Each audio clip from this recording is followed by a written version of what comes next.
Bonjour tout le monde, bonjour chers Sénégalais, voilà, chers habitants de la commune de Médina Wandifa. Ici Al-Khassim Ba, étudiant en licence 3 à l'université Alioune Diop de Bambey.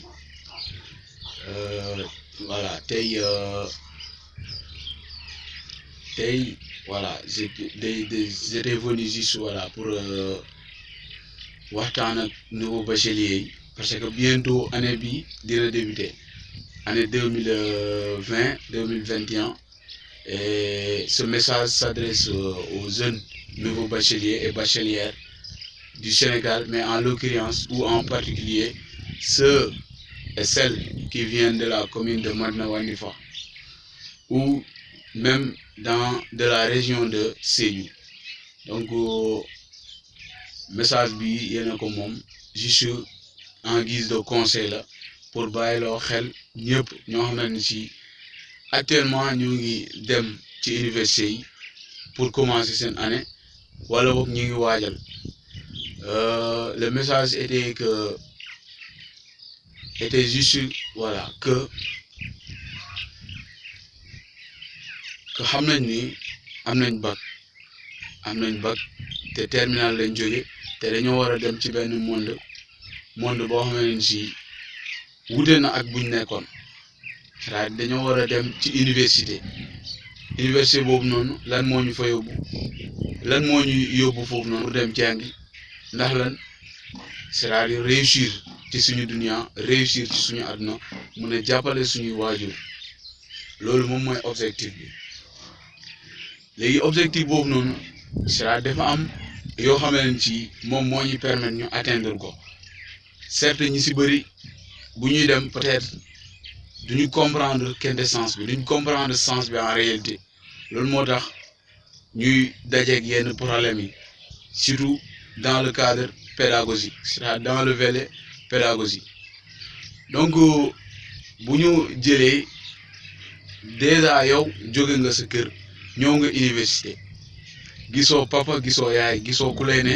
bàyyi lii wala defal lii donc mun nañ jàpp ne que ni yow tu es ton propre responsable ci bi nga demee ba dugg ci biir université. Donc c'est à toi de décider de faire ton choix, de dire que man lii moo ma arrangé naa def lii wala boog c'est à toi aussi de décider de ne pas aller vers ce qui t'arrange nga dem ci beneen côté bi tout ci lépp dina am résultat en tout cas. Donc di ne nouveau bachelier une fois à l'université bu leen bàyyee ko bu leen fàtte ni li leen yóbbu foofu noonu objectif la di leen wax ne université boo buggee foo di nga foo boo buggee nag jàng di nga jàng donc yéen lu leen yóbbu foofu noonu lan la moom mooy jàng. Au début bu ngeen demee bu leen nekk di topp c'est-à-dire yenn foo yi bu leen nekk di bàyyeeku de trop bu leen nekk di topp confort bi. Sachez que vous devez c'est-à-dire valider votre première année avec 60 crédits. Donc vous devez être parmi les meilleurs, vous devez même majorer s'il le faut. Donc yéen ci dynamique boobu ngeen war a demee léegi nag bu fekkee dem ngeen surtout les nouveaux bacheliers orientés à Dakar